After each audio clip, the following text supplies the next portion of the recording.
సర్వేపల్లి రాధాకృష్ణ జయంతి సందర్భంగా రాష్ట్ర వ్యాప్తంగా పలువురు ఉపాధ్యాయులకు ప్రభుత్వం ఉత్తమ అవార్డులను అందజేశారు. కర్నూలు జిల్లా ఆదోని డివిజన్ నుండి ఉత్తమ అవార్డు అందుకున్న ఉపాధ్యాయులకు ఉపాధ్యాయ సంఘం ఆధ్వర్యంలో శనివారం మున్సిపల్ హైస్కూల్లో సన్మాన సభ ఏర్పాటు చేశారు. కార్యక్రమానికి స్థానిక ఎమ్మెల్యే పార్థసారథి పాల్గొన్నారు. ఎందరో విద్యార్థులకు విద్యాబుద్ధులు నేర్పి ఉన్నత స్థాయికి ఎదిగేలా చేసి జిల్లా స్థాయిలో ఉత్తమ ఉపాధ్యాయ అవార్డు గ్రహీతలకు ఎమ్మెల్యే పార్థసారథి ప్రత్యేకంగా అభినందించారు. తదనంతరం ఉపాధ్యాయుల సమస్యలు తెలుసుకుని వారి సమస్యల పరిష్కారానికి పూర్తి స్థాయిలో కృషి చేస్తామని హామీ ఇచ్చారు. గత 5 ఏళ్లలో వైసీపీ ప్రభుత్వం డీఎస్సీ విడుదల చేయకపోవడంతో రాష్ట్రంలో ఎక్కడ చూసినా ఉపాధ్యాయుల కొరత నెలకొంది. దీన్ని పూర్తి చేయడానికి కూటమి ప్రభుత్వం సన్నాహాలు చేస్తుందని, ప్రత్యామ్నాయ చర్యల్లో భాగంగా విద్యా వాలంటీర్లను ఏర్పాటు చేస్తున్నట్లు ముఖ్యమంత్రి చంద్రబాబు నాయుడు, ఉప ముఖ్యమంత్రి పవన్ కళ్యాణ్ ఇటీవల తెలిపారని, తొందరలోనే జీవో తీసుకొస్తామని తెలిపారు. కారణంగా ఉపాధ్యాయుల కొరత ఉన్న చోట ఉపాధ్యాయులకు ఒత్తిడి తగ్గి విద్యార్థులకు నాణ్యమైన విద్యను అందించడానికి వీలవుతుందని అన్నారు. తదనంతరం ఉత్తమ ఉపాధ్యాయులకు అవార్డు అందుకున్న 5 ఉపాధ్యాయులకు ఘనంగా ఎమ్మెల్యే పార్థసారథి చేతుల మీదుగా సన్మానించారు. కార్యక్రమంలో మండల ఎంఈఓ, ఆయా పాఠశాల ఉపాధ్యాయులు, ఎస్టీయు రాష్ట్ర కౌన్సిలర్ వీరచంద్ర యాదవ్, జిల్లా ఉపాధ్యక్షులు రమేష్ నాయుడు, నాయకులు సుధాకర్, రామాంజనేయులు తదితరులు పాల్గొన్నారు.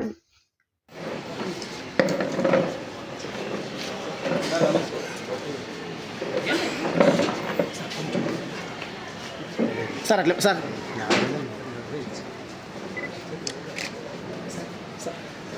మా ఇంట్లో పండగ చూశాను. తర్వాత లెక్చరర్గా కూడా ఆయన అవార్డు తీసుకున్నాడు. అప్పుడు ఫాదర్ ఎన్సీసీలో, ఎన్ఎస్ఎస్లో వాటిల్లో ఉండే ఆయన తీసుకొస్తున్నటువంటి అవార్డులు, రివార్డులు అవి చూస్తే నాకు చాలా చిన్నప్పుడు చాలా ఇన్స్పైరింగ్ అనిపించేది. ఈ పేపర్లో చూశాను. కానీ ఈ అవకాశం ఇచ్చినటువంటి పెద్దలకందరికీ కూడా ప్రత్యేకంగా ధన్యవాదాలు తెలుపుకుంటాను. ప్రత్యేకంగా అవార్డు గ్రహీతలైనటువంటి విరూపాపురం నుంచి వెంకోబి గారికి, అలాగే ఆదోని జెడ్పీ స్కూల్ నుంచి నరసింహారెడ్డి గారికి నమస్కారం. అలాగే దొడ్డనగేరు నుంచి వెంకట సుబ్బయ్య గారికి నమస్కారం. అలాగే ఆస్పరి నుంచి ఎల్లప్ప గారికి నమస్కారం. హై స్కూల్ నుంచి, మున్సిపల్ హై స్కూల్ నుంచి రాజా సతీష్ గారికి, ముఖ్యంగా ఈ 5 మందికి ప్రత్యేకంగా అభినందించాల్సిన సందర్భం. నిజంగానే ఒకటి మాత్రం చెబుతాను సార్, మీ 5 మంది కూడా ఆదోనికి గర్వకారణమైనారు, ఆదోనికి మంచి పేరు తీసుకొచ్చినారు, ఆదోని టీచర్లు తలెత్తుకునేలాగా చేసినారు. ఇది కేవలం మీ కుటుంబాలకు మాత్రమే మంచి కాదు, ఈరోజు ఆదోనిలో ఉన్నటువంటి ప్రతి ఒక్క టీచర్కి గర్వకారణం, ప్రతి ఒక్క పౌరుడికి గర్వకారణం. మా దగ్గర నుంచి ఇంత మంచి టీచర్లు ఉన్నారు అంటే మేము చాలా మిమ్మల్ని చూసి గర్విస్తున్నామన్న విషయాన్ని మీకు ఆదోని ప్రజల వైపు నుంచి విన్నవించుకుంటా ఉన్నాను. ఆదోని ప్రజలందరి వైపు నుంచి కూడా మీకు శుభాకాంక్షలు తెలియజేస్తా ఉన్నాను. ఇది ఆషామాషి వ్యవహారం కాదు. ఇప్పుడే తమ్ముడు చెప్తాడు, 14,000 మంది టీచర్లు 5 మందిని సెలెక్ట్ చేసినారండి అన్నారు. ఉత్తమ ఉపాధ్యాయుడు అంటేనే ఉత్తముడు. ఆ ఉత్తముల్లో ఇంకో ఉత్తములు తయారు చేసి ఉత్తమ ఉపాధ్యాయుడికి అవార్డు ఇవ్వాలంటే కష్టమైన పనే. నన్ను అడిగితే టీచర్లకు అందరికీ అవార్డులు ఇవ్వాలంట. టీచర్లను సన్మానించుకోవడం సమాజాన్ని సన్మానించుకున్నట్టే. టీచర్లు బలంగా పనిచేస్తేనే, ఎందుకంటే టీచర్ల అర్థం కూడా మారింది. ఇప్పుడు మనం చెప్పాల్సిందంటే గవర్నమెంట్ టీచర్లు, ప్రైవేట్ టీచర్లు అని మాట్లాడాల్సిన పరిస్థితి. ప్రైవేట్ టీచర్లకు విభిన్నమైనటువంటి సమస్యలు ఉన్నాయి, గవర్నమెంట్ టీచర్కి ఇంకో రకమైన సమస్యలు ఉన్నాయి. అన్నీ ఇస్తే కూడా ఫలితాలు రాని ప్రైవేట్ స్కూళ్ళు, ఏ సౌకర్యం లేకున్నా సరే బ్రహ్మాండమైన ఫలితాలను ఇచ్చేటువంటి ప్రభుత్వ స్కూళ్ళు. ఎంత కాంట్రాస్ట్ చూడండి. ఇది విచిత్రమైన పరిస్థితి. ప్రైవేట్ స్కూళ్ళల్లో స్పూన్ ఫీడింగ్, మా పిల్లలు కూడా చదివారు, మీ పిల్లలు కూడా చాలా మంది చదువుతూ ఉంటారు. స్పూన్ ఫీడ్ చేసి చేసి చేసి వాళ్ళని ఏదో రకంగా ఉంటే అక్కడ ఉన్న టీచర్లకి విపరీతమైన ఉద్యోగ భద్రత, అక్కడున్న టీచర్లకు ఒక రకమైన ఒత్తిడి, అక్కడున్న టీచర్లకు ఇంకో రకమైనటువంటి సమస్యలు. ఇక్కడ అదృష్టవశాత్తు ఉద్యోగ భద్రత ఉంది, కానీ సౌకర్యాలు సదుపాయాలు తక్కువగా ఉన్నాయి. కూటమి ప్రభుత్వం వచ్చిన వెంటనే మొట్టమొదటి సంతకం మా నాయకుడు చంద్రబాబు నాయుడు గారు మెగా డిఎస్సి ప్రకటిస్తూ 16,840 ఉద్యోగాలు తీసుకుంటామని మొదటి సంతకం పెట్టినాడు. ఇది చాలా గర్వించాల్సిన విషయం. ఎందుకంటే ఎంఈఓ గారు నన్ను అప్పుడప్పుడు వచ్చి కలుస్తూ ఉంటారు. టీచర్లు లేరండి అంటే ఎక్కడో చోట సర్దండి సార్ అంటే, ఎంత సర్దినా సరే టీచర్లు తక్కువ అండి అంటాడు. ఎంఈఓ గారు అన్నాడు, పార్షియాలిటీ చూపించాడు అని అంటాడు. సార్ ఆదో నేను తిప్పి తిప్పి కొట్టినా 15 నిమిషాల్లో పోవచ్చు కదా సార్ అంటాను నేను. లేదండి అసలు ఒప్పుకోం, ఇక్కడే ఉంటాం, మేము ఉన్న చోట ప్రశాంతంగా 10 అడుగుల్లో ఇల్లు ఉండాలి, 10 అడుగుల్లో స్కూల్ ఉండాలి సార్ అని అంటారు. ఇది ఒక రకమైన సమస్య. కానీ ప్రభుత్వ ఉద్యోగం చేసే సందర్భంలో,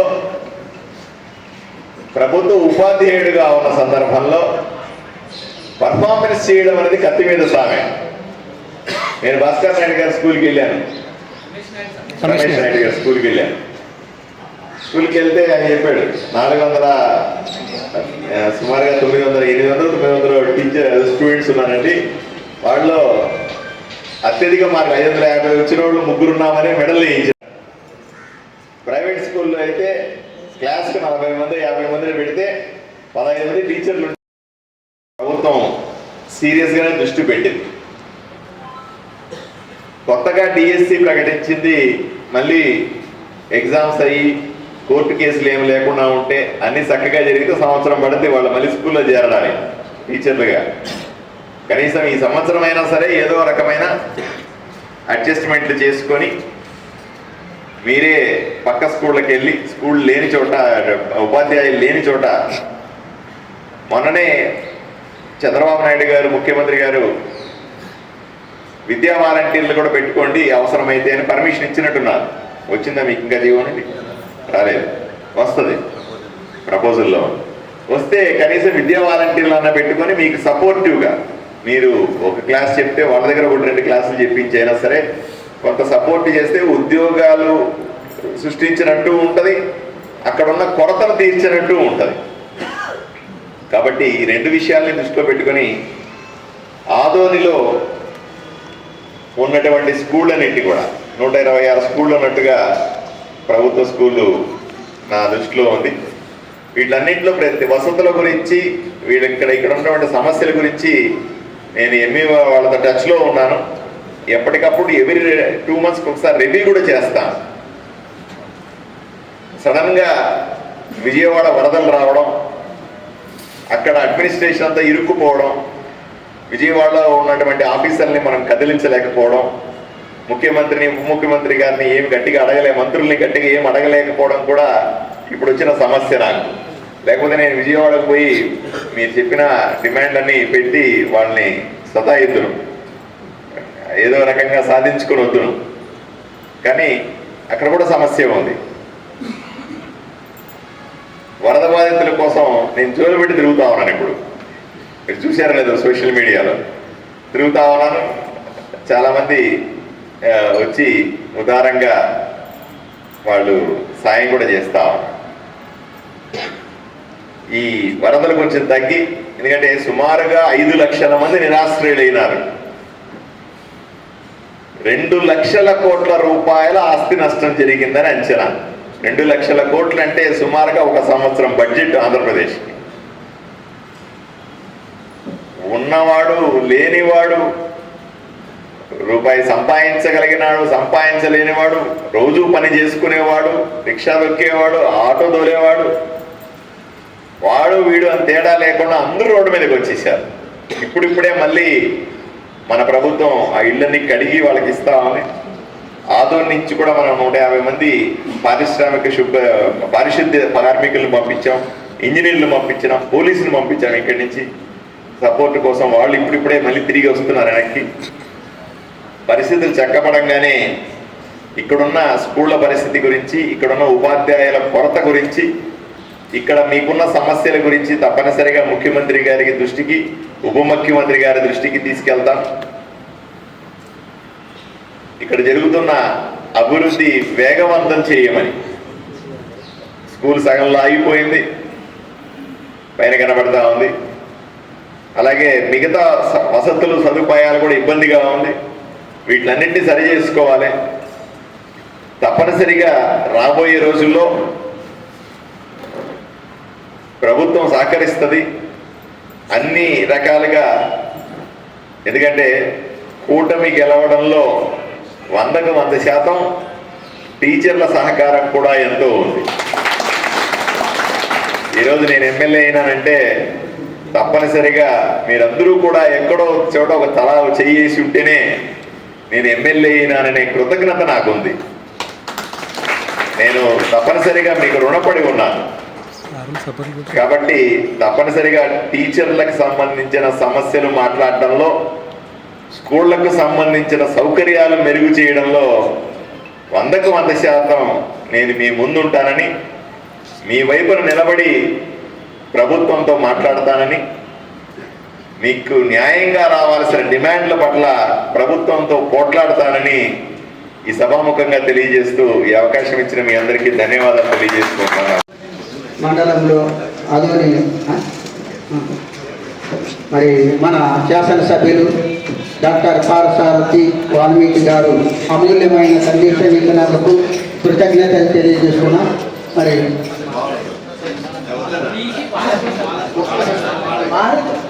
మన శాసనసభ్యుల ద్వారా ఉత్తమ ఉపాధ్యాయ అవార్డు పొంది, అదేవిధంగా గోకారి గారు జిల్లా అధ్యక్షులు ఎస్టీయు వారి చేతుల మీదుగా ఒక జ్ఞాపకాన్ని స్వీకరించవలసిందిగా కోరుచున్నాం. జరుగుతుంది.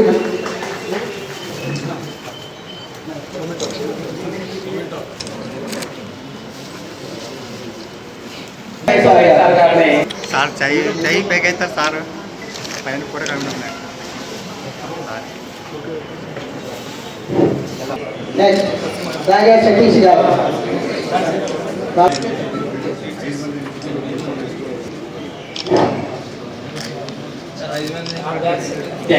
శాసనసభ్యులు గారికి మా సంఘ పక్షాన